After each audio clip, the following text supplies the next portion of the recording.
السلام علیکم ورحمۃ اللہ۔ شاہد صاحب آپ نے عبد القادر جیلانی کو قبر تک تو پہنچایا، اس سے آگے کی داستان نہیں بیان کی۔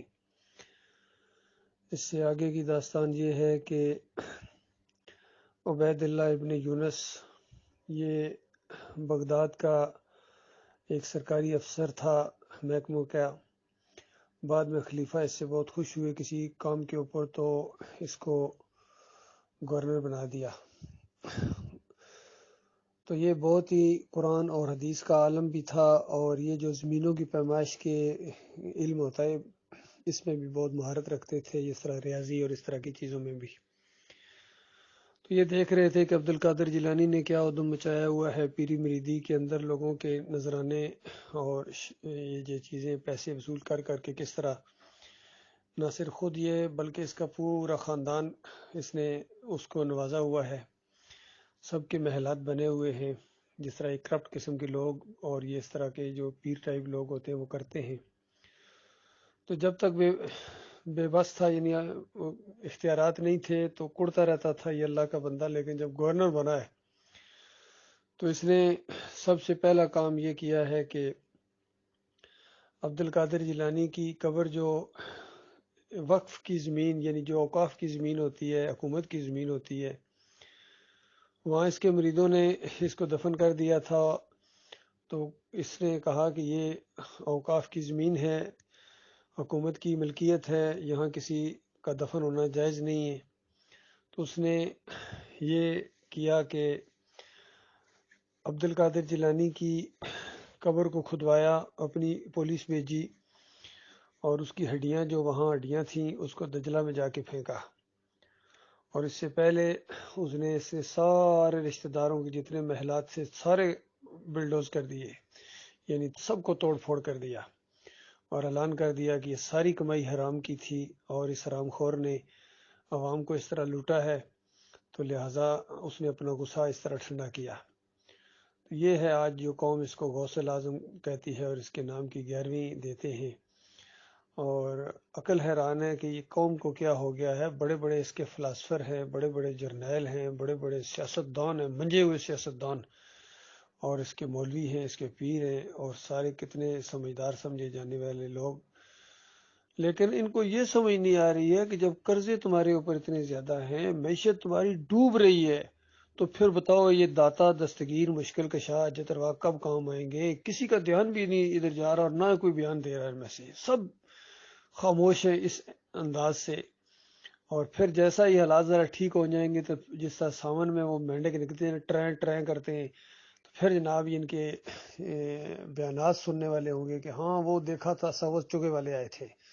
وہ پیشن گوئی کر کے گئے تھے، انہوں نے یہ کر دیا، وہ بابا کی یہ کرامت ہے، یہ سیون والے نے کچھ کیا ہے، بری امام نے کھوٹی قسمت کو کھڑا کر دیا، جی یہ داتا صاحب ہیں، یہ دیتے ہیں، مٹھیاں بھر بھر کے دیتے ہیں مرنے کے بعد بھی۔ علی کا نعرہ لگایا تھا، مشکل کشا ہیں، اندازہ لگائیے، ہمارے آرمی چیف نے بھی مکہ لہرا کے نعرہ حیدری لگوایا، اور یہ حافظ قرآن ہے، قرآن کے پہلے صفحے کا انکار۔ اسی طرح ہمارے ایکس پرائم منسٹر صاحب، اور نیا پاکستان بنانے کا خواب دیکھنے والے، اور حقیقی آزادی یہ دلوائیں گے، اور یہ یا کا نعبد و یا کا نستعین پڑھنے کے بعد جا کے مزار کے سامنے سجدہ ریز ہو جاتے ہیں، اور امام زامن یہ بنواتے ہیں، اور یا علی مدد کا پٹا میں نے خود دیکھا انہوں نے بنوایا ہے، اور اس کے بعد یہ جمہوریت کے مشرکانہ نظام کے اندر بھی یہ لت پت ہیں۔ تو یہ اندازہ لگائیے ان کی عقل نہیں کام کر رہی ہے، اور دنیا چھائی ہوئی ہے ان کے اوپر، جو مرتا جا رہا آگ میں، جو مرتا جا رہا آگ میں، کیونکہ یہ طے ہے، اللہ تعالیٰ نے فیصلہ کر دیا ہے، مات یشرک باللہ شیء دخل النار۔ نبی علیہ السلام نے فرمایا جس کی بھی موت اس حالت میں آتی ہے کہ وہ شرک پر مرا ہے، تو وہ آگ کے اندر چلا جاتا ہے۔ تو یہ مسلک پرستی کے اندر گم ہو گئے، کوئی بریلوی بنا دیا گیا، کوئی دیوبندی، کوئی اہل حدیث، کوئی سلفی، چکڑالوی، سہروردی، نقشبندی، چشتی، قادری، اتنے ان کے مسلک ہیں، اتنے ان کے فرقے ہیں، گنے بھی نہیں جا سکتے۔ پھر یہ سیاسی پارٹیاں دیکھیں، اب 14-15 تو یہ گٹھی ہوئی ہیں، اس کے علاوہ کتنی اور ہیں جو انفرادی طور پر ہیں، اور کوئی پارٹیاں ہیں، پارٹی بازی ہے ان کی۔ تو یہ لڑائی جھگڑے یہ اس جمہوریت کی وجہ سے، اس میں ذلت ہے، اس میں شرک ہے، اس میں جھوٹ ہے، اس میں کرپشن ہے، ناانصافی ہے اسی سسٹم کے اندر، لیکن اس کو چھوڑنے کے لیے تیار نہیں، سارے کہتے ہیں بقا ہماری جمہوریت میں۔ تو کیا کیا جائے اس قوم کے اوپر؟ اس کے لیے بس دعا ہی کی جا سکتی ہے، اب اللہ ہی حافظ ان کا، اور اللہ کے عذاب کا کوڑا ان سب جہاں بھی مسلمان ہیں اس کو پٹائی ہو رہی ہے کہ وہ سارے کے سارے عقیدے کی خرابی کے اندر مبتلا ہو گئے، عربی ہوں یا اجمی ہوں، انڈینس ہوں مسلمان، یا بنگلہ دیش کے ہوں یا فلسطین کے ہوں، سب کے عقیدے کے اندر بربادی ہے۔ اللہ ماشاء اللہ بہت تھوڑے لوگ ہیں جو ایمان خالص کے اوپر ہیں اور بلا رہے ہیں ان کو، توحید کی دعوت دے رہے ہیں، رت شرک کر رہے ہیں، طاغوتوں کی نشاندہی بھی کر رہے ہیں، لیکن